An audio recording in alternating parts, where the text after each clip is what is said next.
एक टाइम था जब बच्चे चुपके से बायोलॉजी की बुक में रिप्रोडक्शन वाला चैप्टर पढ़ते थे और ही हंसते थे, ऐसे दिखाते थे।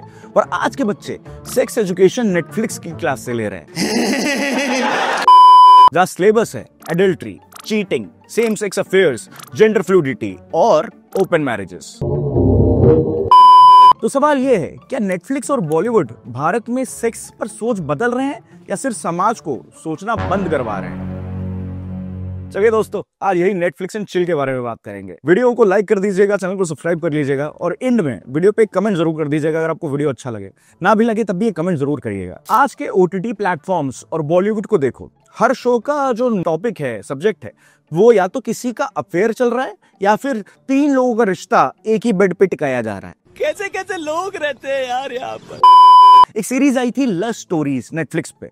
इसमें एजुकेशन के नाम पर दिखाया जाता है कि कैसे शादीशुदा औरत अपने पति को छोड़कर वाइब्रेटर से ज्यादा खुश है। इसके बाद एक और मूवी आई थी गहराइयां, अमेज़न प्राइम पे। इसमें हीरोइन अपने बेस्ट फ्रेंड के फियांसे से अफेयर चला रही है और इसको कहा जा रहा है मॉडर्न कॉम्प्लेक्स रिलेशनशिप। हमारे गांव में तो ऐसी चीजों को कुछ और कहते हैं। चलिए आगे बढ़ते हैं। एक और मूवी आई थी क्लास, नेटफ्लिक्स इंडिया पे, जिसमें स्कूल के बच्चे ड्रग्स, सेक्स और मर्डर के बीच इक्वालिटी की बातें कर रहे हैं। हमारे स्कूल में तो मास्टर जी जब ऐसे मार देते थे तो स्कूल के बाद कैसे दुकान पे मिलके उनकी गाड़ी पंचर करनी है। अमेज़न प्राइम पे एक मूवी आई थी मस्ती में रहने का। इसमें एक बुड्ढे को जवान लड़की से प्यार हो जाता है, उनका बॉन्ड दिखाया है। Because age is just a number. इसलिए जो पार्क में अगर अंकल जी जा रहे हो और दिख जाए कोई जवान लड़की जा रही हो, देखते दिख जाए तो समझ जाना है कि ये पिक्चर देखी है उन्होंने प्राइम पे।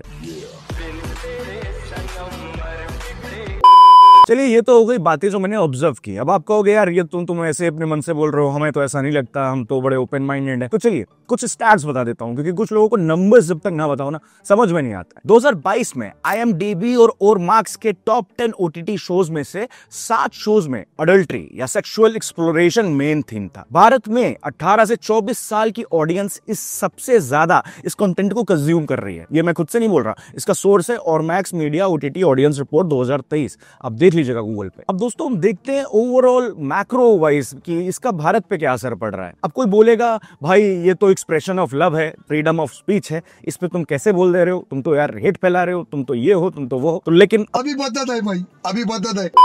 टीनेजर्स की मेंटल हेल्थ WHO की रिपोर्ट कहती है कि इंडिया में 14 से 17 साल के बच्चों में सेक्सुअल कंफ्यूजन और आइडेंटिटी एंजाइटी बढ़ा रही है। तो इसका मतलब जब 14 साल का 12 साल का आपका बच्चा कहे कि मैं आयुष नहीं आयुषी हूं, तो समझ जाइएगा कि वो कहीं ना कहीं इन चीजों का शिकार है। और फिर वो कंफ्यूजन में कहता है कि यार ये तो मेरे अंदर शुरू से था, मैं बता नहीं पा रहा था। और माँ बाप बेचारे समझ नहीं पाते हैं कि अचानक से ये हुआ कैसे। अब मेरी ये बातें कुछ लोगों को लगेगी, वो लोगों को कि यार ये क्या बातें कह रहा है, पर डेटा वाइज बता रहा हूँ, कुछ भी अपने मन से नहीं बोल रहा। 2021 में national crime records bureau NCRB ने बताया कि 18 साल से कम बच्चे जो हैं वो लव रिलेटेड सुसाइड्स में उनका जो अंक है, संख्या है, वो बहुत तेजी से बढ़ रही है। OTT और सोशल मीडिया ने इस दबाव को और बढ़ाया है, ये बताती है रिपोर्ट। दोस्तों, जब रियलिटी से डिस्कनेक्ट हो जाता है, जहां जमीन पर देश का युवा नौकरी, करियर और पढ़ाई से जूझ रहा है, वहां OTT पर उन्हें सिखाया जा रहा है कि if your partner is boring, अगर तुम्हारा साथ वाला वो बोरिंग है तो ट्राई पोलियोमरी, कोई दिक्कत नहीं, ये सब चिल है, नेटफ्लिक्स एंड चिल है। क्या बात है सर,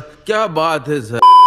सेक्स को इमोशनल कनेक्शन की बजाय सिर्फ एक्सप्लोरेशन बना दिया गया है और जो कंफ्यूज ना हो वो अब बैकवर्ड कहलाता है। आपको इनके ट्रैप में फंसना ही पड़ेगा। कैसे भी करके निकाल मेरे भाई, मैं फंस गया हूं यहाँ।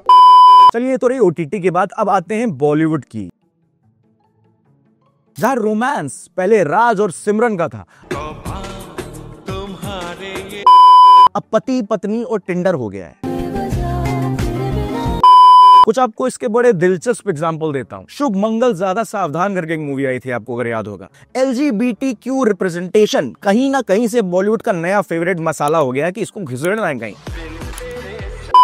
लेकिन कहानी में कोई डेप्थ नहीं थी, सिर्फ कॉमेडी और क्रिंज, और बाद में जो चीट वीट वाला हुआ वो तो आपने देखा ही होगा। इसके बाद एक मूवी आई थी वीरे दी वेडिंग। एक लड़की मास्टरबेट कर रही है और उसे सेलिब्रेट किया जा रहा है, उसे ऐसा दिखाया जा रहा है कि एम्पावर्ड वुमेन है वो। वाह क्या सीन है, वाह क्या सीन है।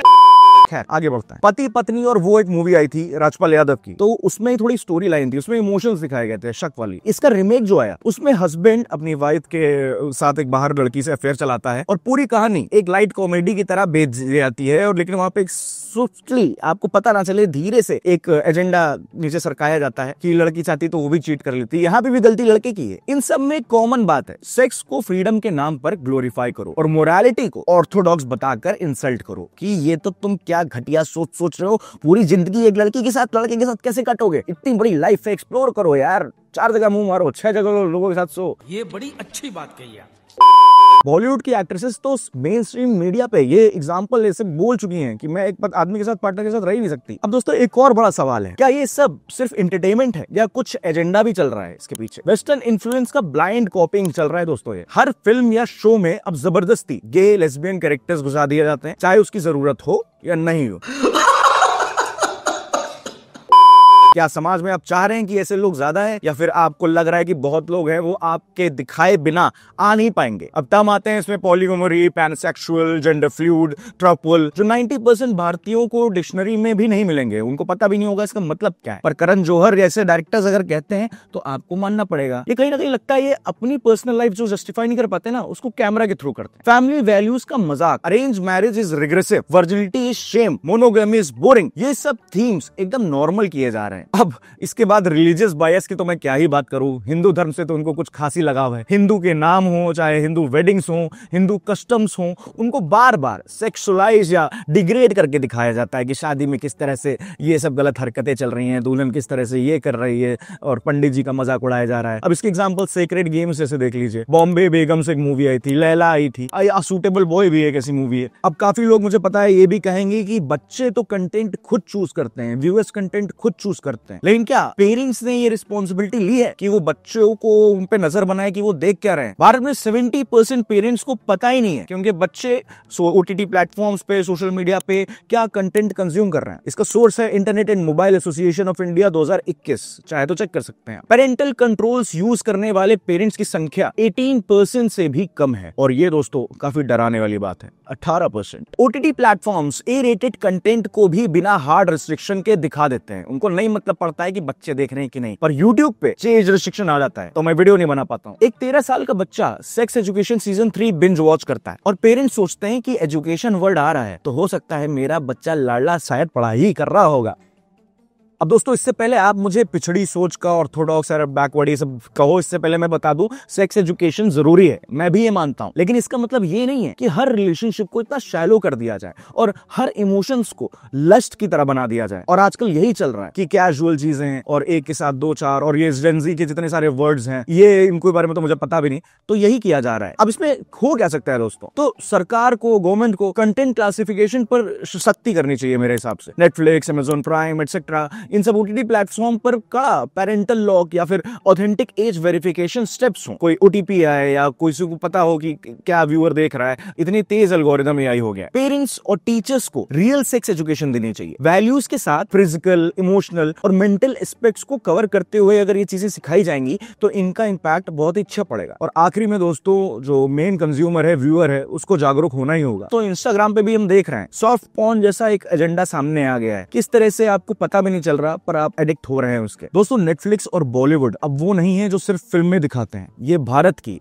एक ऐसी टेक्स्ट बुक बन चुके हैं जो आपको पता भी नहीं है पर आपको पढ़ाई जा रही है। अब सवाल ये है, क्या हम अपने यंगर जनरेशन को, बच्चों को लव स्टोरी से सेक्स समझाना चाहते हैं या फिर स्कूल और फैमिली से रिस्पेक्टफुल रिलेशनशिप? कमेंट्स में जरूर बताइएगा। ये वीडियो अच्छा लगा हो तो दोस्तों लाइक कर देना, घंटी बजाने लेना, चैनल सब्सक्राइब कर लेना ताकि मैं अगली वीडियो डालूं तो आपको पता चल जाए। और आप मुझे बता भी सकते हैं आपको अगली वीडियो किस बारे में चाहिए, मैं उस पर भी विचार कर सकता हूँ। चलिए मिलते हैं।